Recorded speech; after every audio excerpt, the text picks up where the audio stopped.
Hi guys, how's it going? In this video we're going to look at the topic of political subterfuge that the Conservatives are attempting to undertake in a parliamentary bill that will be put before the House of Commons this week. Now, luckily there are now some in those red wall seats that are becoming increasingly concerned that the MPs that they elected, the voters within their catchment areas, will no longer accept any more BS from this crowd of charlatans.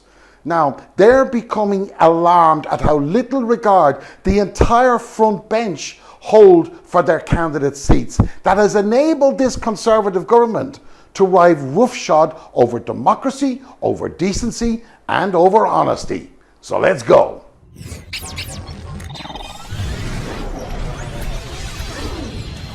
Good Lord, didn't anybody here subscribe? Now, before we get into this one, guys, may I ask that if you feel this video was good enough, if you feel this video is accurate enough, then please share it with your friends and indeed your enemies. Quite frankly, I don't care if they're Conservative, Labour, Lib Dem or Greens, so long as we can remove the dishonesty that has entered UK politics. Now, though many of you may not be aware, there is an old saying that politicians will never allow their right hand to know what their left hand is doing. They will deliberately encourage the media to concentrate less on the real items and that have little effect on the running of the country while they hide their real intentions. $5.5 million. Which you'll be able to appropriate without the press asking questions about it. You know, there's good news there because the press is going to be busy asking him about a weekend in Vegas and his pending arrest on charges of narcotics possession. Shit, Charlie. It's nothing. For our purposes, it doesn't really matter.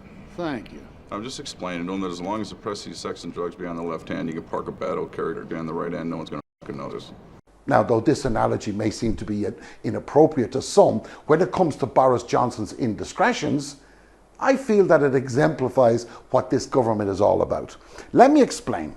We have listened to the Oompa Loompa Frost over the weekend, along with Mara Sefcovic's interview on the Andrew Marr Sunday programme, discussing the withdrawal agreement, and much has been reported about this in today's newspapers and throughout the last few days. However, what was slipping under the radar was exactly what John Barron, a Conservative MP, had raised in October when that 1.25% increase was being voted upon. At the time, he urged ministers not to raise taxes on jobs ineffectively and risk choking off an economic recovery. He went on further and more importantly to say that he reiterated the concern many of them had that today and at the time in haste they were discussing very important legislation that will introduce a massive tax increase bigger than that of some budgets, and yet they did not have the details of the social care reforms being proposed.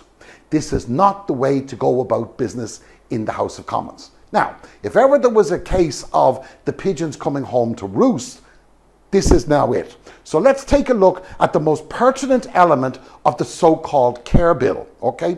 The first element was the announcement by the PM that assets of people who had made their contribution to society for decades would be protected. To understand how this government are doing yet another U-turn, I think we need to remind ourselves of what he said was the purpose of the 1.25% increase. In September, when Johnson first outlined the care reforms, which came alongside the hike in national insurance, he talked about a new system that would protect everyone. So we're doing something that frankly should have been done a long time ago and share the risk of catastrophic care costs so that everyone is relieved of that fear of financial ruin. Now, if that was indeed a genuine objective, then in fairness, he needs to be applauded for his efforts. If, however, it was not his intention, then we should be very alarmed, as John Barron was during that initial debate. Now let's listen now to what this bunch of thieves and liars are trying to hide from the voters in this short clip, which was released over the weekend. Completely overturning the Dill Knot recommendations, which everyone had assumed would be adopted. Under those proposals, someone with assets of less than £106,000 would have more than half of their assets protected, with the most you could lose on care costs adding up to 43%. With assets of £500,000, you would be relatively better protected, with the maximum loss on care costs amounting to less than 20% of your wealth. The government's new proposals, however, massively amplify this disparity. With less than £106,000, you could now lose up to 80%, which would mean facing catastrophic loss. But with £500,000, the most you would lose would still be under 20%. Now, we must remind ourselves that these numpties told their ever-adoring people about how this government was trying to level up the playing field, when in real terms, this doesn't even come close to a bus ride to the same bloody stadium, let alone the same playing field. This will affect those mostly in the marginal constituencies.